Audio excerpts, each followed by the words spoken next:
Social ಮೀಡಿಯಾದ ಆ್ಯಪ್ಗಳು ಎಷ್ಟು ಒಳ್ಳೆಯದೋ ಅಷ್ಟೇ ಕೆಟ್ಟದ್ದು ಅನ್ನುವಂಥ ಒಂದು ಮಾತಿದೆ. ವಿಪರೀತ ಆದರೆ ಅಮೃತನು ವಿಷ ಅನ್ನುವಂಥ ಒಂದು ಮಾತಿದೆ. ಇವತ್ತಿನ ಈ ಸ್ಟೋರಿಗೆ ಅದು ಸೂಟೇಬಲ್ ಆಗುತ್ತೆ. ಯಾಕೆಂದರೆ ಇನ್ಸ್ಟಾದಲ್ಲಿ ಪರಿಚಯವಾದಂತಹ ಮಹಿಳೆ ಜೊತೆಗೆ ಒಬ್ಬ ಯುವಕ ಒನ್ ವೇ ಲವ್ ಇಟ್ಕೊಂಡಿದ್ದ. ಇನ್ಸ್ಟಾಗ್ರಾಮ್ನಲ್ಲಿ ಪರಿಚಯ ಆಗ್ತಾಳೆ ಒಬ್ಬಳು ಮಹಿಳೆ ಒಬ್ಬ ಯುವಕನಿಗೆ. ಆದರೆ ಯುವಕನದ್ದು ಒನ್ ವೇ ಲವ್. ಮೆಸೇಜ್ ಮಾಡಿಲ್ಲ ಅಂತ ಮಹಿಳೆಗೆ ಕೊಲೆ ಬೆದರಿಕೆ ಹಾಕಿದ್ದಾನೆ. ಮದುವೆಯಾಗಿದ್ದ ಮಹಿಳೆ ಮನೆಗೆ ನುಗ್ಗಿ ಕಾರ್ತಿಕ್ ಎಂಬ ಯುವಕ ಆವಾಜ್ ಹಾಕಿದ್ದಾನೆ. ತಮಿಳುನಾಡಿನ ತಿರುಪತ್ತೂರು ಮೂಲದ ಆರೋಪಿ ಈಗ ಬಂಧನಕ್ಕೆ ಒಳಗಾಗಿದ್ದಾನೆ. ಜುಲೈ 17ನೇ ತಾರೀಕು HALನಲ್ಲಿ ನಡೆದ ಘಟನೆ ಈಗ ತಡವಾಗಿ ಬೆಳಕಿಗೆ ಬಂದಿದೆ.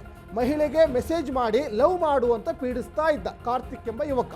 ಮಾತುಕತೆಗೆ ಕರೆಸಿದ್ದ ಸಂದರ್ಭದಲ್ಲಿ ಮಹಿಳೆ ಕುಟುಂಬದ ಮೇಲೇನೆ ಕಾರ್ತಿಕ್ ದಾಳಿ ಮಾಡಿದ್ದಾನೆ. ಮಹಿಳೆಯ ಸಹೋದರನ ಕುತ್ತಿಗೆಯನ್ನು ಕೊಯ್ದು ವಿಕೃತಿಯನ್ನು ಮೆರೆದಿದ್ದಾನೆ ಅನ್ನೋದು ಇಲ್ಲಿ ಗೊತ್ತಾಗ್ತಾ ಇದೆ. ನೋಡಿ, ಇನ್ಸ್ಟಾದಲ್ಲಿ ಪರಿಚಯ, ಫೇಸ್ಬುಕ್ನಲ್ಲಿ ಪರಿಚಯ ಆದವ್ರನ್ನ ಇಲ್ಲಿ ಸ್ನೇಹ, ಪ್ರೀತಿ, ಪ್ರೇಮ, ಮದುವೆ ಹಂತಕ್ಕೂ ಬಂದು ನಿಲ್ಲುತ್ತೆ. ಆದರೆ ಇಲ್ಲಿ ಆಕೆಗೆ ಮದುವೆ ಆಗಿದೆ. ಇವ ನೋಡಿದರೆ ನನ್ನನ್ನೇ ಲವ್ ಮಾಡೋಂತ ಪೀಡಿಸ್ತಾ ಇದ್ದ. ತಮಿಳುನಾಡು ಮೂಲದವನೇವನು. ನೋಡಿ, ಆರೋಪಿ ಕಾರ್ತಿಕ್ ಸೆಲ್ವನ್ನ ಫೋಟೋ ಗಮನಿಸ್ತಾ ಇದ್ದೀರಾ. ಇನ್ಸ್ಟಾದಲ್ಲಿ ಈ ಥರದವ್ರು ಸಾಕಷ್ಟು ಜನ ಪರಿಚಯ ಆಗ್ತಾ ಇರ್ತಾರೆ. ಫೇಸ್ಬುಕ್ನಲ್ಲಿ ಪರಿಚಯ ಆಗ್ತಾ ಇರ್ತಾರೆ. ಹಾಯ್ ಅಂತ ಒಂದು ಮೆಸೇಜು ಫಸ್ಟ್, ಆ ಕಡೆಯಿಂದ ರೀಪ್ಲೇ ಬರದೇ ಇರಲಿ, ಇವ್ರ ಕಡೆಯಿಂದ ಮೆಸೇಜ್ಗಳು ಹೋಗ್ತಾ ಇರ್ತದೆ. ಹಾಗಾಗಿ ಇಂತಹ ಒಂದಿಷ್ಟು ಜನ ಸಾಕಷ್ಟು ಬೇರೆ ಬೇರೆ ಸಮಸ್ಯೆಗಳನ್ನು ತಂದೊಡ್ತಾ ಇರ್ತಾರೆ. ಹಾಗಾಗಿ ಸೋಷಿಯಲ್ ಮೀಡಿಯಾ ಎಷ್ಟು ಒಳ್ಳೆಯದು ಅಷ್ಟೇ ಕೆಟ್ಟದ್ದು, ಎಷ್ಟಕ್ಕೆ ಬೇಕು ಅಷ್ಟಕ್ಕೆ ಮಾತ್ರ ಬಳಸ್ಕೋಬೇಕು ಅಂತ ಒಂದು ಮಾತಿದೆ. ಅತಿ ಆದರೆ ಅಮೃತ ಕೂಡ ವಿಷ ಆಗ್ಬಿಡ್ತದೆ. ಇವತ್ತು ನೋಡಿ, ಇಡೀ ಆ ಮಹಿಳೆಯ ಕುಟುಂಬಸ್ಥರಿಗೂ ಒಂಥರ ಈಗ ಅವಮಾನ ಆಗಿದೆ. ಈಗ ಇನ್ಸ್ಟಾದಲ್ಲಿ ಮೆಸೇಜ್ ಮಾಡಿ ಕಾರ್ತಿಕ್ ಸೆಲ್ವ ಪೀಡಿಸ್ತಾ ಇದ್ದ. ಈ ವಿಚಾರವನ್ನು ಗಂಡನಿಗೆ ಹೇಳದೆ ತಂದೆಗೆ ಆ ಮಹಿಳೆ ಹೇಳ್ತಾಳೆ. ಇನ್ನು ಸೆಲ್ವ ಕಾರ್ತಿಕ್ನನ್ನ ಮಾತುಕತೆಗೆ ಆ ಮಹಿಳೆಯ ತಂದೆ ಕರೆಸ್ತಾರೆ. ಜುಲೈ 17ನೇ ತಾರೀಕು HALಗೆ ಮಾತುಕತೆಗೆ ಕರೆಸ್ಕೊಂಡಿದ್ದ ಮಹಿಳೆಯ ತಂದೆ. ಆ ಸಂದರ್ಭದಲ್ಲಿ ಕಾರ್ತಿಕ್ನನ್ನ ಬೈಕ್ನಲ್ಲಿ ಕೂರಿಸ್ಕೊಂಡು ಹೋಗ್ತಾ ಇದ್ರು. ಕಾರ್ತಿಕ್ನನ್ನ ಕೂರಿಸ್ಕೊಂಡು ಹೋಗ್ತಾ ಇದ್ದ ಮಹಿಳೆಯ ಸಹೋದರನದು ಇಲ್ಲಿ ಗೊತ್ತಾಗ್ತಾ ಇದೆ. ಬೈಕ್ನಲ್ಲಿ ಹೋಗ್ತಾ ಇದ್ದಾಗಲೇ ಪ್ರಶಾಂತ್ನನ್ನ ಕತ್ತು ಕೊಯ್ದಿದ್ದಾನೆ ಕಾರ್ತಿಕ್. ಗಾಯಾಳು ಪ್ರಶಾಂತ್ ಈಗ ಖಾಸಗಿ ಆಸ್ಪತ್ರೆಯ ICUನಲ್ಲಿ ಚಿಕಿತ್ಸೆಯನ್ನು ಪಡ್ಕೊಳ್ತಾ ಇದ್ದಾರೆ ಅನ್ನೋದು ಇಲ್ಲಿ ಗೊತ್ತಾಗ್ತಾ ಇದೆ. ಸದ್ಯ ಆರೋಪಿ ಸೆಲ್ವ ಕಾರ್ತಿಕ್ನನ್ನ HAL ಪೊಲೀಸ್ನವರು ಬಂಧಿಸಿದ್ದಾರೆ.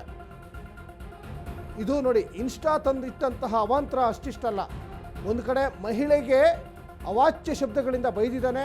ಮಹಿಳೆ ಮನೆ ಒಳಗಡೆ ನುಗ್ಗಿ ದಾಂಧಲೆ ಮಾಡಿದ್ದಾನೆ.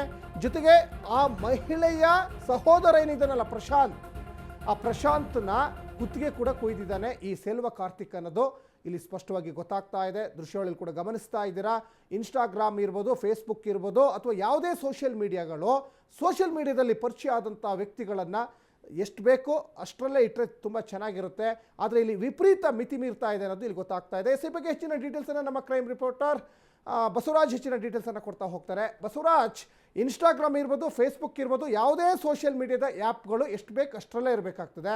ಯಾಕಂದರೆ ಇವತ್ತಿನ ದಿನಗಳಲ್ಲಿ ಸಾಕಷ್ಟು ಕೆಟ್ಟ ವಿಚಾರಗಳಿಗೆ ಬಳಸ್ಕೊಳ್ತಾ ಇದ್ದಾರೆ. ಆದರೆ ಈಗ ಸೆಲ್ವ ಕಾರ್ತಿಕ್ಗೂ ಆ ಮಹಿಳೆಗೂ ಏನು ಈ ಗಲಾಟೆ, ಯಾಕೆ ಒನ್ ವೇ ಲವ್ ಆಯಿತು ಅವನಿಗೆ, ಮತ್ತೊಂದು ಕಡೆ ಇಲ್ಲಿ ಕತ್ಕುಯ್ಯುವಂಥ ಪ್ರಸಂಗ ಯಾಕೆ ಅಲ್ಲಿ ಸನ್ನಿವೇಶ ಕ್ರಿಯೇಟ್ ಆಯಿತು ಅಂತ ಬಸವರಾಜ್? ಸಚಿನ್, ಇತ್ತೀಚೆಗೆ ಸಾಮಾಜಿಕ ಜಾಲತಾಣಗಳನ್ನ ನೆಗೆಟಿವ್ ಆಗಿ ಬಳಸ್ಕೊಳ್ಳುವಂತವ್ರು ಜಾಸ್ತಿ ಇದ್ದಾರೆ ಮತ್ತು ಪಾಸಿಟಿವ್ ಆಗಿ ಬಳಸ್ಕೊಳ್ಳುವಂತವ್ರು ಜಾಸ್ತಿ ಇದ್ದಾರೆ. ಅದರಲ್ಲಿ ಪ್ರಮುಖವಾಗಿ ನೆಗೆಟಿವ್ ಅಂದ್ರೆ ಈ ಪ್ರೇಮ ದೋಖ ಏನಿದೆ, ಇದು ಸಾಕಷ್ಟು ರೀತಿಯಾದಂತ ಸದ್ದನ್ನ ಮಾಡ್ತಾ ಇರುವಂತವು. ಅದೇ ರೀತಿಯಾದಂತ ಪ್ರಕರಣ ಇದು ಒನ್ ವೇ ಲವ್ ಸ್ಟೋರಿ. ಇದು ಈ ಯುವತಿಗೆ ಇನ್ಸ್ಟಾಗ್ರಾಮ್ ನಲ್ಲಿ ಪರಿಚಯ ಆಗಿರ್ತಾನೆ. ಪರಿಚಯ ಆದಂತ ಸಂದರ್ಭದಲ್ಲಿ ಈ ಯುವಕ ಅಂದ್ರೆ ಕಾರ್ತಿಕ್ ಎಂಬಂತ ಯುವಕ ತಮಿಳುನಾಡು ಮೂಲದವನಾಗಿರ್ತಾನೆ. ಅವರ ನಿವಾಸಕ್ಕೆ, ಬೆಂಗಳೂರಿನ ನಿವಾಸಕ್ಕೆ ಬಂದು ಒಂದು ಬೇರೆ ಭೇಟಿ ಆಗಿರ್ತಾನೆ. ಭೇಟಿ ಆದಂತ ಸಂದರ್ಭದಲ್ಲಿ ಅವರ ಸಹೋದರವರೆಲ್ಲ ಹೇಳಿ ವಾರ್ ಮಾಡಿ ಕಳಿಸಿರ್ತಾರೆ.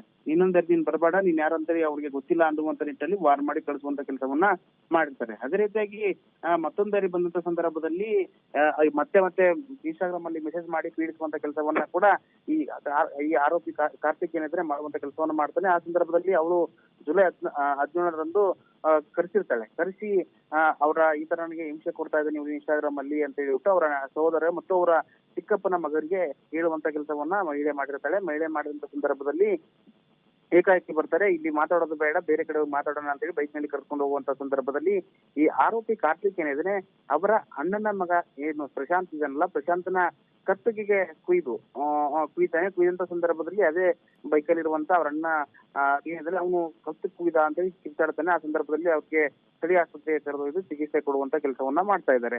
ಆದ್ರೆ ಸದ್ಯಕ್ಕೆ ಆರೋಪಿಯನ್ನ ಕಸ್ಟಡಿಗೆ ಪಡೆದುಕೊಂಡು ವಿಚಾರಣೆ ಮಾಡುವಂತ ಕೆಲಸವನ್ನ HCL ಪೊಲೀಸರು ಮಾಡ್ತಾ ಇರುವಂತದ್ದು. ಧನ್ಯವಾದ ಬಸವರಾಜ್ ತಮ್ಮೆಲ್ಲ ಡೀಟೇಲ್ಸ್ಗಾಗಿ. ಸೋಷಿಯಲ್ ಮೀಡಿಯಾ ಎಷ್ಟು ಒಳ್ಳೆಯದು ಅಷ್ಟೇ ಕೆಟ್ಟದ್ದು, ಆದರೆ ಇತ್ತೀಚಿನ ಯುವ ಸಮೂಹ ಮಾತ್ರ ಅದನ್ನು ಕೆಟ್ಟದಕ್ಕೆ ಬಳಸ್ಕೊಳ್ತಾ ಇದೆ ಅನ್ನೋದು ಇಲ್ಲಿ ಸ್ಪಷ್ಟವಾಗಿ ಗೊತ್ತಾಗ್ತಾ ಇದೆ.